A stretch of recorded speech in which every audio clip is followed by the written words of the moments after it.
Hi, my name is Josh, and I'm a chef. Not a well-known internet chef, and not a restaurant owner. I don't have any awards or accolades to my name. I'm a chef de partie at a decently high-end restaurant in my hometown here in England. What I do have, however, is an absolute love of food that borders on obsession. Even before I turned cooking into my full-time job, I adored food. I loved cooking it, reading about it, watching videos on it, and learning about its history, studying the science behind it, but more than anything else, I love eating it. As much as I love cooking for myself and my friends and my family, going out to eat is right up there too among my favourites.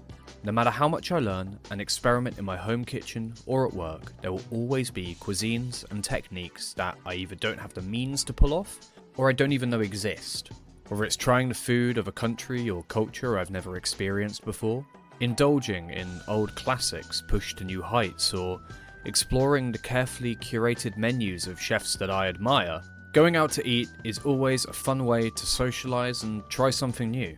For me, it's like going to the cinema to watch a new movie. You might love it, you might hate it, you might have seen something like it before, or it might be completely unlike anything you've ever experienced. But for me, it's always fun and exciting. However, there's one genre of restaurant which I love that I think often gets a bad rap. Somehow it manages to be the most overrated and underappreciated aspect of the food world, professionally and publicly. Which is why in this video I'm going to present my defense for fine dining. First, let's clear something up. What do I mean by fine dining?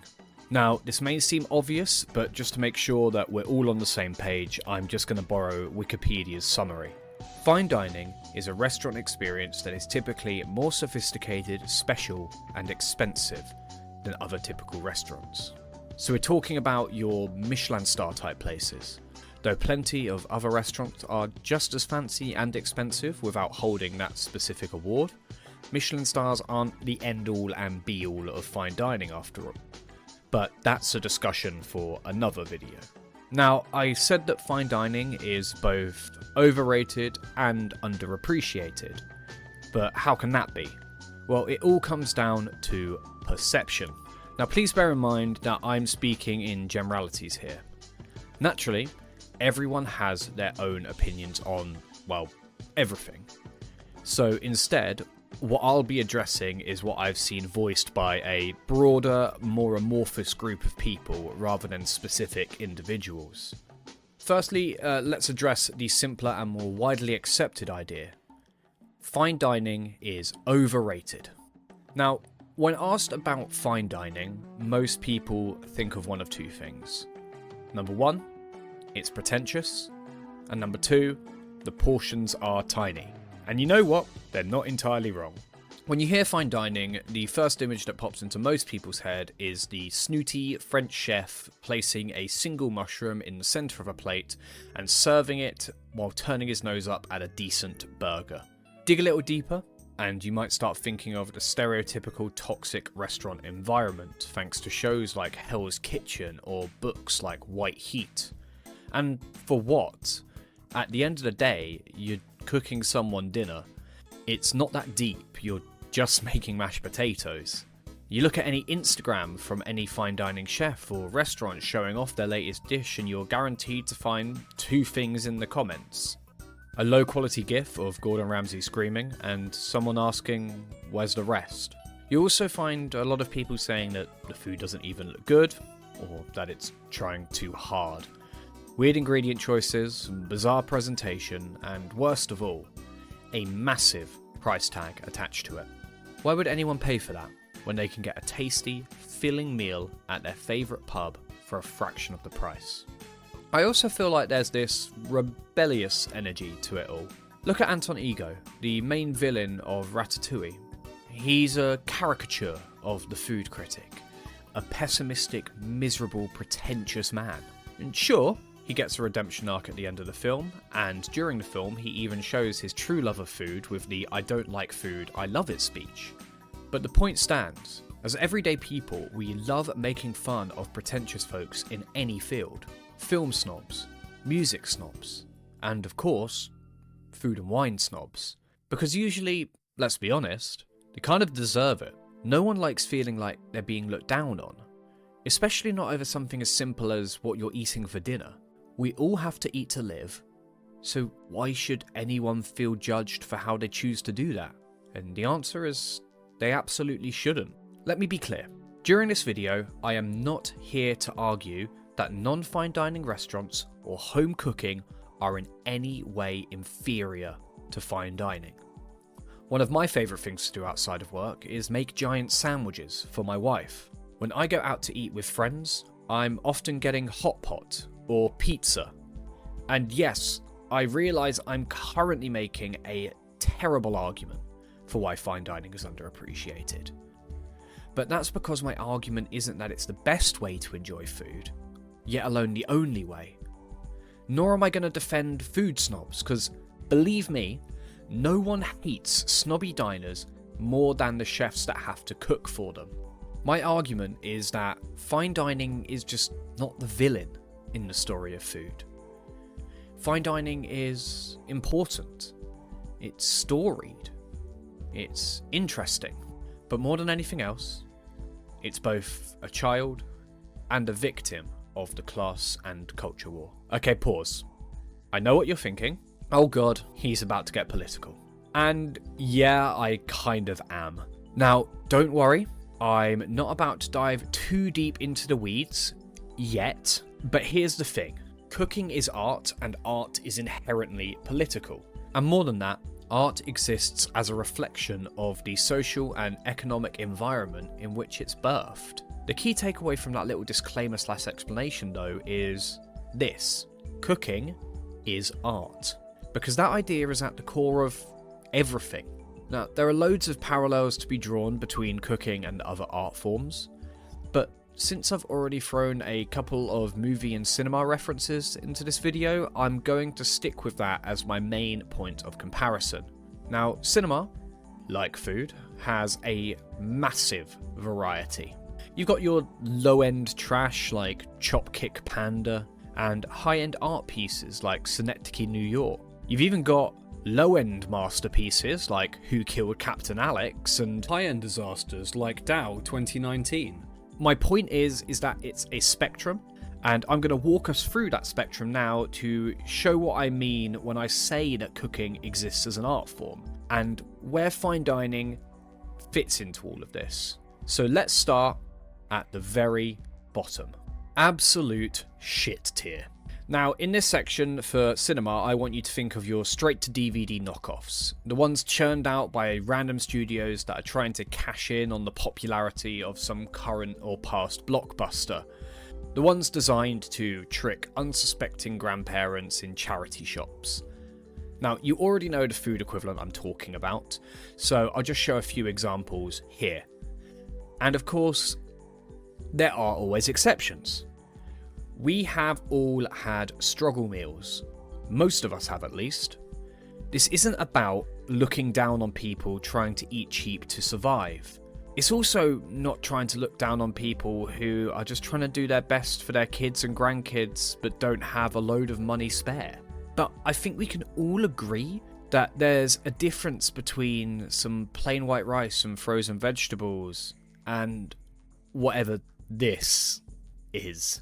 The next step up from that is what I'm calling fast food tier. Your McDonald's, Domino's, and Greg's. Now, for me, this is most comparable to Marvel movies. They're not bad per se, but you can really feel that they're mass-produced by a committee. They're designed to appeal to as many people as possible, and because of that, they rarely manage to be anything particularly special. That said, sometimes you do get absolute bangers released from this system. Sometimes you also get guilty pleasures. For example, I absolutely love the Greg's Terrible Pizza. I don't know why I like it, I just do. I also have a massive soft spot for Avengers Age of Ultron, mainly because of James Spader's incredible voice acting. This comparison also continues further up the mass production spectrum. Some corporate studios do produce genuinely great film with a lot of artistic value. Just like how some franchise restaurants maintain a consistently high standard and create truly delicious food. One example that jumps out to me in the UK is the restaurant chain 6 by Nico. There are 13 locations all under the same banner. Each offer a 6-course tasting menu that changes every few months under a new theme. There is some variation between locations, but they are mainly working off the same hymn sheet. But the creativity, quality, and value for money remain consistent. It's inventive, it's delicious, and it doesn't lose any of that integrity just because it's technically a chain. This may be closer to production houses like A24 if we're making the cinema comparison. They put out a range of high quality films under one roof rather than that Marvel-styled shared universe model that I mentioned. It means there can be more variety, more spice, and more quality pieces that can be more unique in their presentation.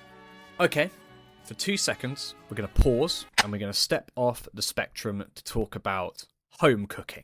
Now, I originally wasn't going to include this, since this video is mostly about restaurant food. But honestly, I would personally argue that home cooking is the single most important food that anyone makes or eats in their lifetime. So I had to come up with some kind of comparison, and of course, that would be home movies. Now, there are a lot of similarities between home movies and home cooking.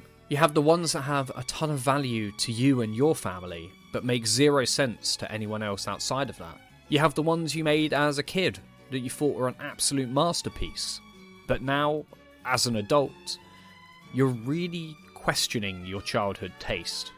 You also have that one where you and your partner did things in the kitchen that should really never be shared, but we're going to stop now before we get too off topic. Point is, home cooking is incredibly important, but it's also incredibly personal. But for now, it's not the main topic at hand.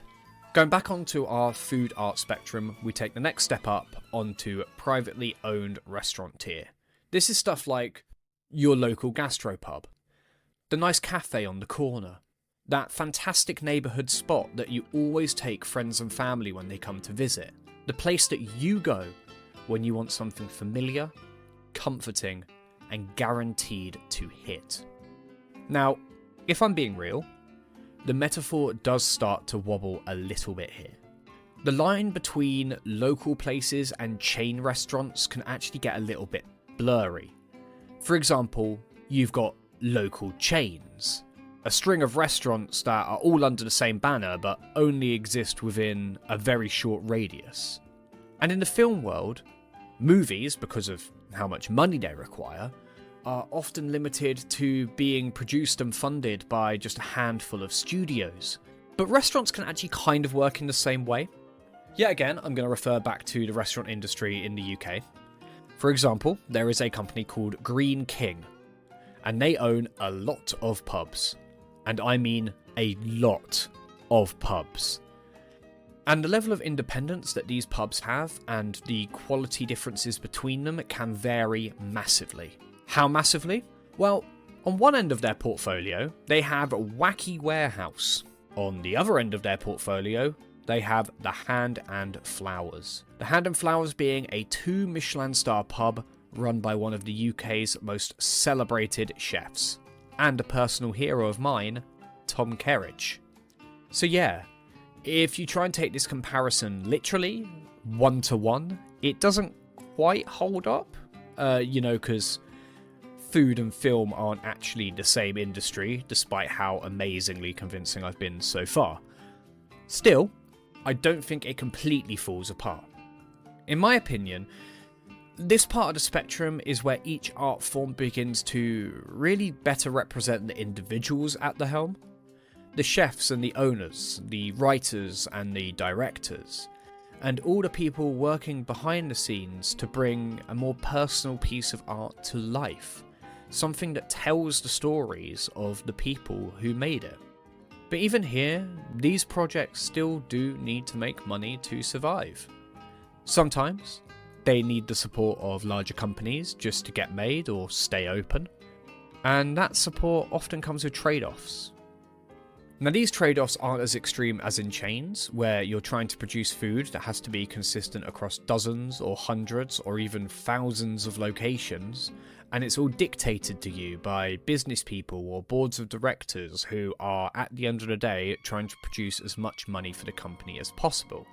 Or in movies that have to exist within a shared cinematic universe where you're not just writing characters for yourself, but to fit in with a wider narrative, whilst also having to tick boxes on a studio checklist to appeal to the masses. But it's when we extend just beyond this point that we finally get to the whole reason I'm making this video.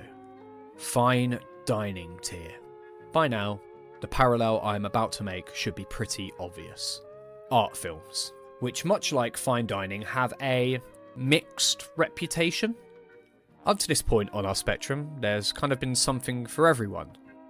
From end to end, people have guilty pleasures, so bad it's good favourites, just regular favourites, franchises they love, legitimate masterpieces that they swear by. But this end of the spectrum, fine dining and art films, I would argue is probably more controversial than the opposite end of the spectrum, absolute shit tier. And it's for all the reasons that we've already talked about. Art films are often seen as pretentious and self-indulgent drivel. Stuff made by rich people for other rich people to feel smarter and more culture and just better than everyone else. The kind of thing that you would watch and think that's terrible, only to be met with the, oh no, you just didn't get it. Your pitiful little brain couldn't understand. This is Andy Warhol's masterpiece.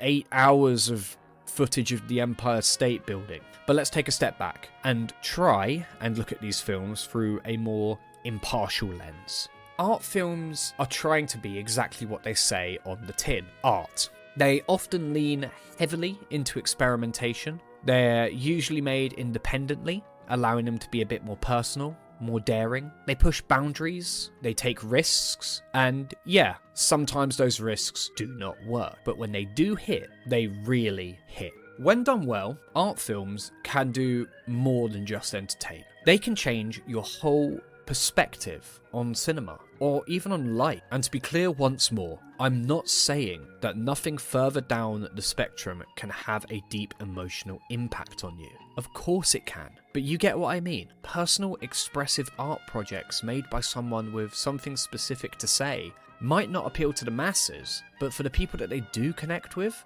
it's powerful and it sticks. They're not always rewatchable. They're not always the kind of thing that you just throw on for a fun night with friends. They're not something you would recommend to everyone, but the impact they had on you meant something, and that something stays with you, even if it's not part of your everyday life. And that same idea absolutely applies to fine dining. Now, this isn't to say that Michelin star chefs care more than the ones cooking at your local spot, or that they put in more effort. That would be incredibly unfair.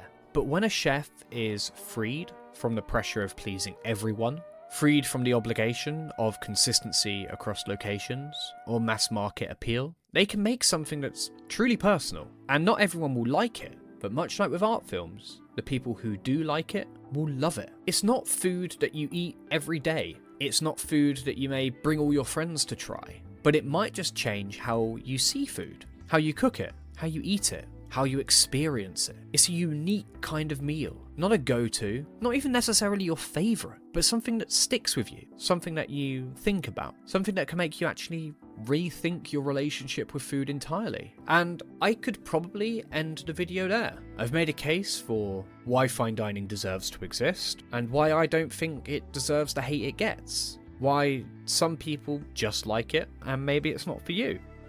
But that feels hollow. Like, yeah, of course it's okay to like it. It must be, otherwise fine dining and art films wouldn't exist in the first place. There has to be an audience for it. So instead, let's go a bit deeper. Let's ask, why does this end of the spectrum get so much hate? Why is that a shame? And why, unfortunately, there may not be a lot we can do to change it. It all comes down to one word: money. I said earlier that I believe cooking is art, but unfortunately, art does not exist in a vacuum. It exists in the same world as everything else. It's shaped by the same systems, the same rules. And in our context, that means capitalism. In a capitalist society, capital is king. Full stop. Now obviously, there are hobbyists. People who pursue their art just for fun. But most of us have to work to live, and that means dedicating a huge chunk of our time to making money. So, if someone wants to dedicate their life to their art form, whether it's food, film, painting, anything, they need to find a way to make that money. And oftentimes that means monetizing that passion. We've already talked about how food, movies, and other art forms have their commercial side. Products designed to be as widely appealing as possible, mass market comfort food, blockbusters, pop albums. It's all about appealing to the widest audience to make the most money. Everyone loves a burger, everyone loves pizza. And that's not to say that these things can't be elevated to be something amazing. They absolutely can. Just like how big name franchise films can be given new life and artistic merit by a passionate team. But the point is, a concession has to be made to bring people in the first place. You need an entry point, one that's familiar and accessible. I love the Spider-Verse movies to death. But let's be real, if they didn't have the Spider-Man name attached to it, if they were about a brand new hero that no one had heard of, they wouldn't have done nearly as well. Hell, even if they had just stuck with Miles Morales as Spider-Man and didn't include any reference to Peter Parker at all, I think people would have been more skeptical. In the same way, you can only push a burger so far before it stops looking like a burger, and people stop ordering it. So if you can't make money through sheer volume, you have to make it through price. Let's really simplify this. Say your restaurant needs to make £100 a day just to break even. You have two options. You either need to sell 100 plates of food at £1 each and hope that 100 people want it, or you can sell 10 plates of food for £10 each and hope that your market is strong enough to support your niche. So why is my plate so tiny? Now let's talk about one of the biggest misconceptions that I mentioned earlier. The infamous tiny plate that costs £1 million. Go on literally any fine dining post or video and you'll see it. A comment every time. Where's the rest of the food? Oh my god, it's so small. For that price, I better be full for a week. And honestly, I have a more personal gripe with this mindset, which I will come back to at the end of the video, but for now, let's just break it down practically. Because there is a very real reason that those plates are often so small. It's called the tasting menu. Now, I won't go too deep into the history of the tasting menu here, mainly because I actually have a whole nother video planned on the history of restaurants. But when most people think of going out to eat, they're thinking of a la carte dining. A la carte, literally meaning from the card, just means choosing individual dishes off of a menu. Maybe you go for a starter, main, and a dessert. Maybe you're a 2 starters and no main person. Maybe you're just in the mood for something sweet. But you pick what you want and each item has its own price. Now that model still does exist within fine dining, of course. Giving people more options is just good business and good hospitality. But what's just as popular, if not more so, especially in high-end restaurants, is the tasting menu. A tasting menu is a set price for a set number of courses served in a specific order, all curated by the chef. Whereas a la carte is like making your own playlist by picking tracks that you enjoy out of a limited selection of music available, a tasting menu is like sitting down and listening to a whole album, in the exact order that the artist intended you to hear it. Let's look at a real-world example. Enter the Ledbury. Currently considered one of the best restaurants in the UK, the Ledbury has recently earned its 3rd Michelin star and is widely seen as the pinnacle of fine dining within this country. I chose the Ledbury because it sits at the farthest end of the fine dining spectrum that currently exists in the UK. So just bear in mind, I'm talking about an extreme here.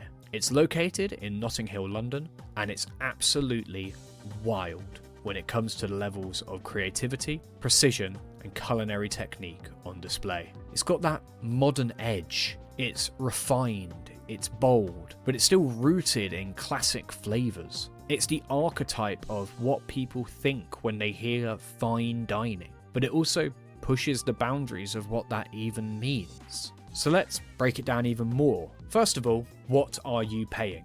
It's £275 per person. And yes, that is a lot of money. There's no sugarcoating it, it's expensive. But the key is what you're getting for that money. The tasting menu includes 8 courses, so dividing that, it's about £34.38 per course. Now, that's still not cheap, but hang on, let's put that in context. We're going to do a little culinary comparison here. Bring on the titan of British midweek cravings, Nando's. At Nando's, you can get a Sunset Chicken Burger with 2 regular sides for £16.25. That is under half the price per course of the Ledbury. And let's be real, you're getting more food too. So if we're talking about sheer volume for value, Nando's wins. 8 courses at Nando's would come in at half the price for significantly more food. I love a cheeky Nando's as much as the next English bloke. In fact, me and the chefs from the restaurant that I work at went and got one after work fairly recently. So for over double the price, what are you actually getting at the Ledbury? Now, their menu changes seasonally, so I can't give you an exact breakdown unlike a chain like Nando's, but let's take a look at some of their past dishes.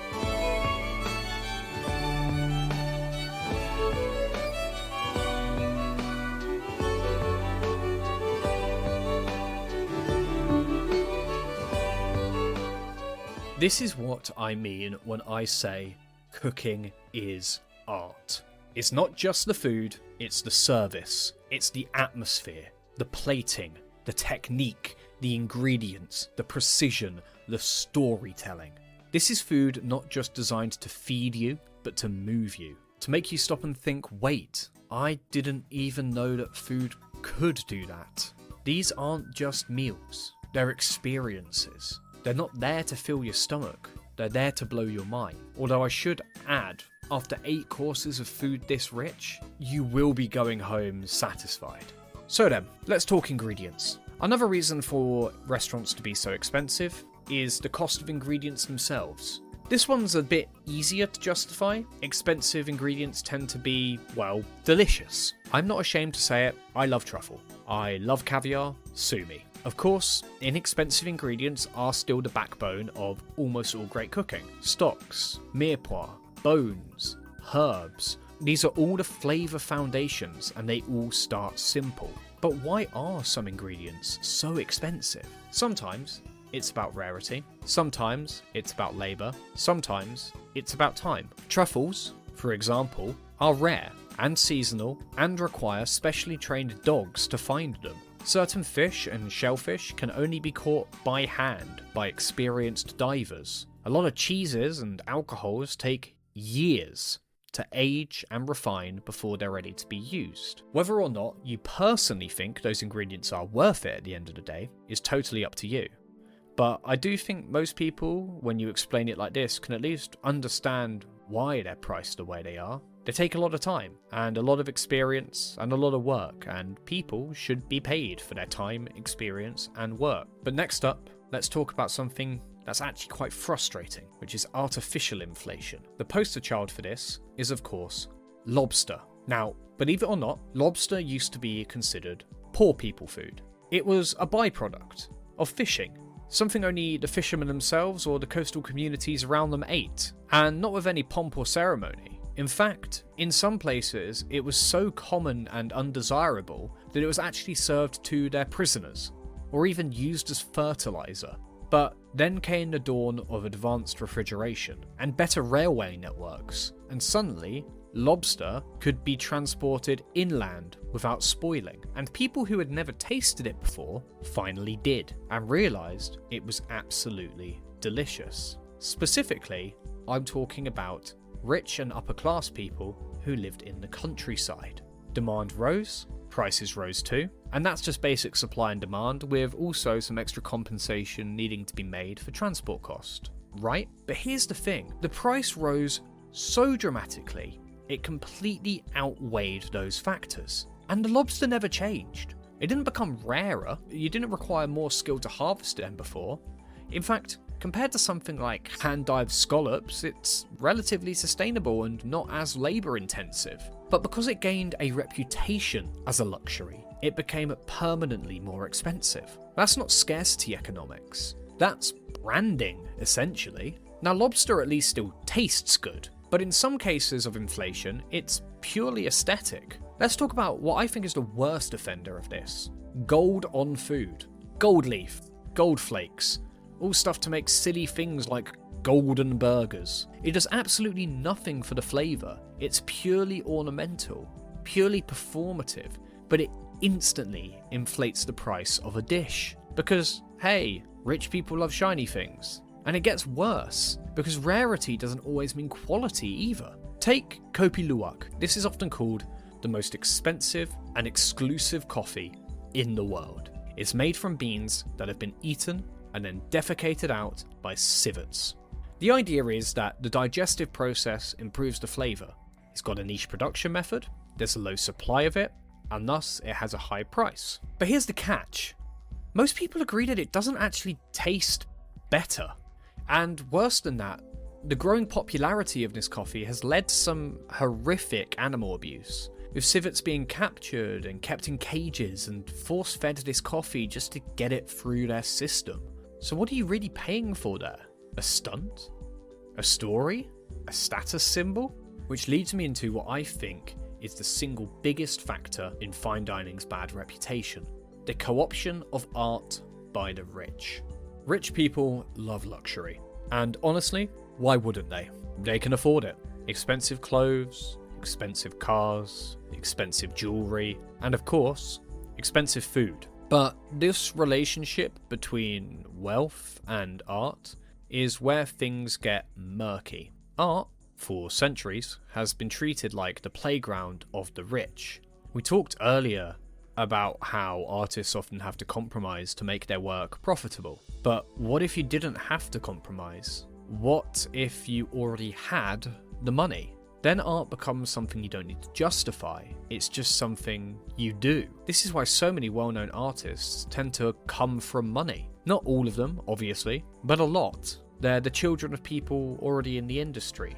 They're the ones who can afford the unpaid internships. They're the ones who can take risks because failure won't immediately ruin them. But the majority of any artistic industry, it's made up by normal people who just want to create something. They're not at the top, they're not in the spotlight, they're the backbone. Overlooked, overworked, and underpaid, but still passionate. Now here's where the food industry gets interesting. It's especially unique in this regard for two reasons. Number one, more people fall into this art form than any other. With film, music, and painting, most people choose to enter it. Even if they don't end up exactly where they planned to be or where they wanted to be, it usually started with some kind of intention. But with food, chefing is full of people who just kind of ended up there. Yeah, plenty start with a lot of passion. There are home cooks and culinary school students, dreamers that want to make a name for themselves in the industry before they even start there. But how many times have you heard, oh yeah,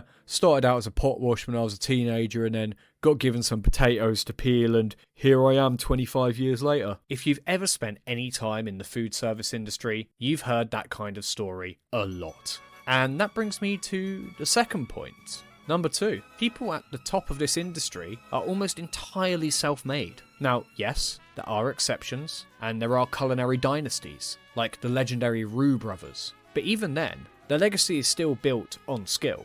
In food, pedigree doesn't come from your family name, it comes from who you've worked for, what kitchens you've survived, what techniques you've mastered. Which means many Michelin star chefs didn't come from money. They're not the cartoonish, pretentious villains you see in films. They're normal people who love food. You'd meet them at the pub and never guess that they spend their day doing spherification of seaweed extract to make vegan caviar.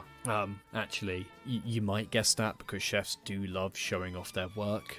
I'm equally guilty of this, but bear with me, because here's my point. The perceived snobbery, elitism, and pretentiousness of fine dining, yes, it does sometimes come from the top, but more often, it's a response to the people it's catering to the rich, to the image, to the performance of wealth. But underneath all of that, there's a real community, a real craft, and a real art form.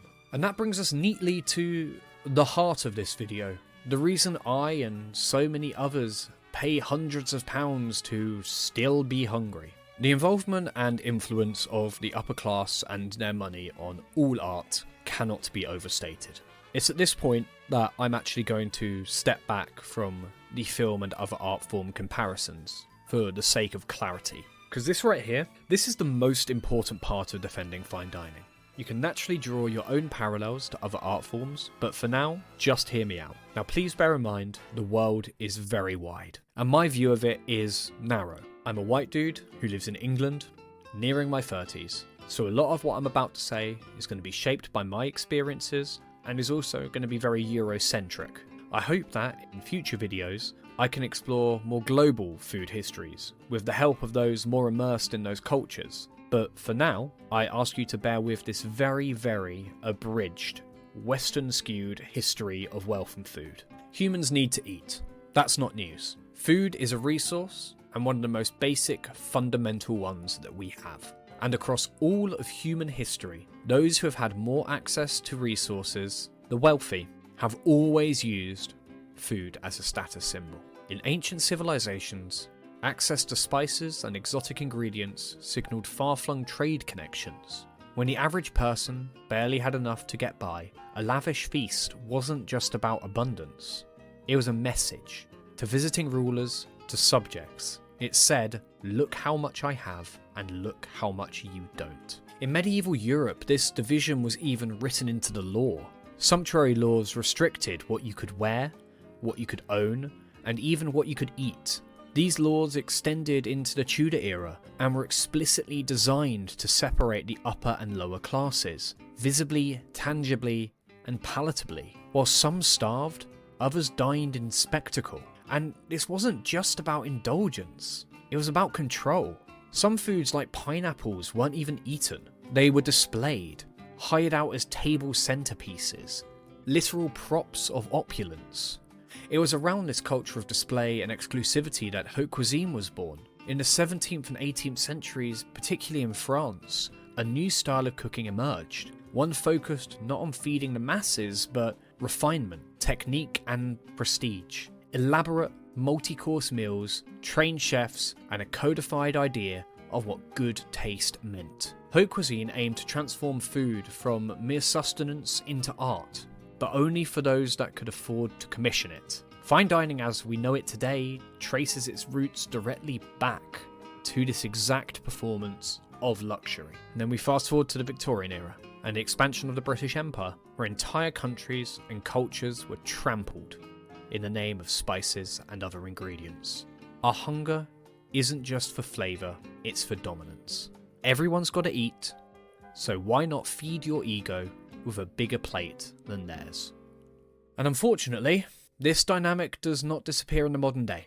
Groceries are expensive. Rent is expensive. Existing is expensive. When you have to justify every single penny you spend, how on earth do you justify spending £275 on one meal? And more to the point, how fucking upsetting is it to see someone casually drop £275 on one meal? When you're standing in Tesco's and you're trying to decide whether it's going to be cheese or eggs that you can afford this week, when you do get the chance to eat out, it's understandable how it's smart to go somewhere that you know you will enjoy the food. Something safe, filling, approachable, and affordable.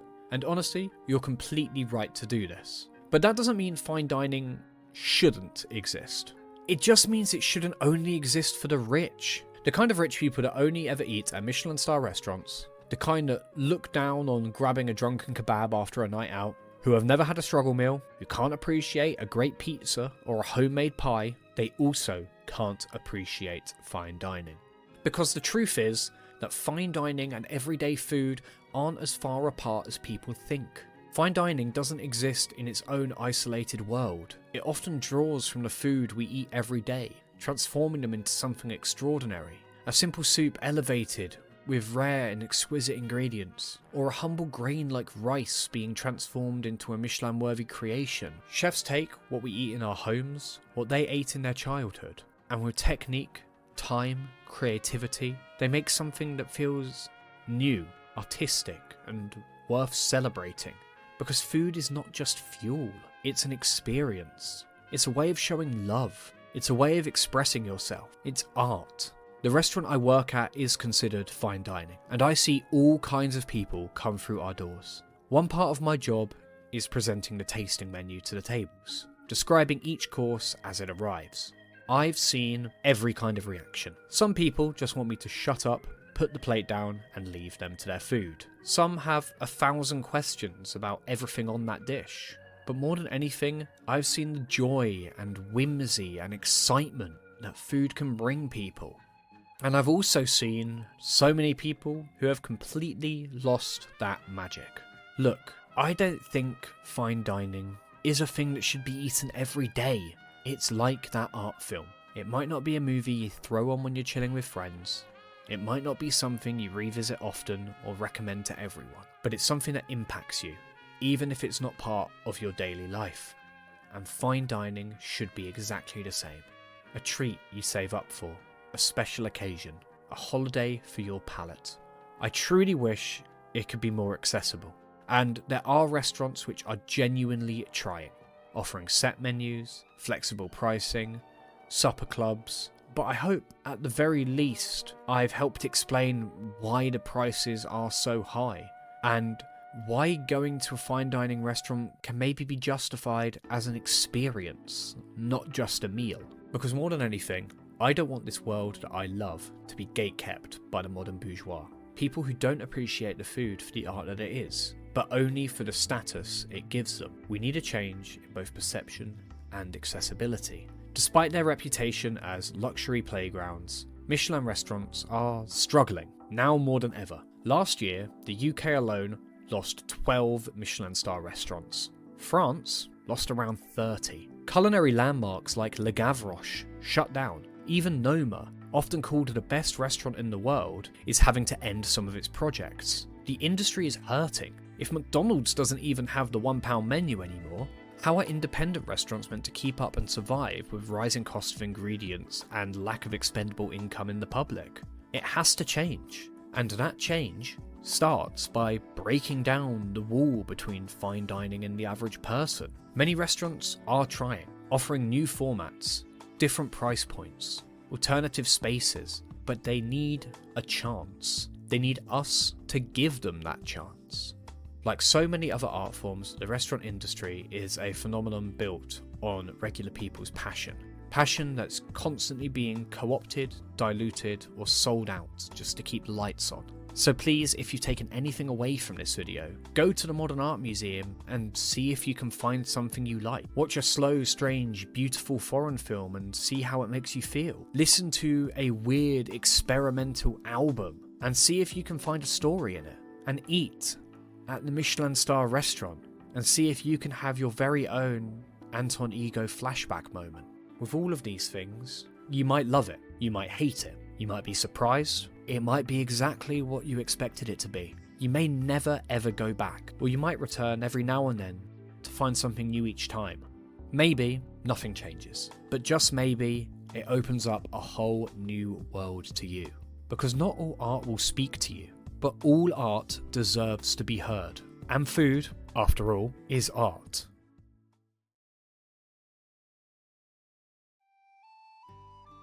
So thank you very much for watching. This is my first video, evidently, on this channel, where I intend to do a lot of explorations about food, the science of making it, the history of where it came from, and the cultures which shaped it. I do have a couple of videos already in the tank ready to go, but for anyone that would be interested in finding out specific parts about those subjects, please leave a comment below telling me what you'd like to learn about. Thank you very much for watching, and I look forward to seeing you next time.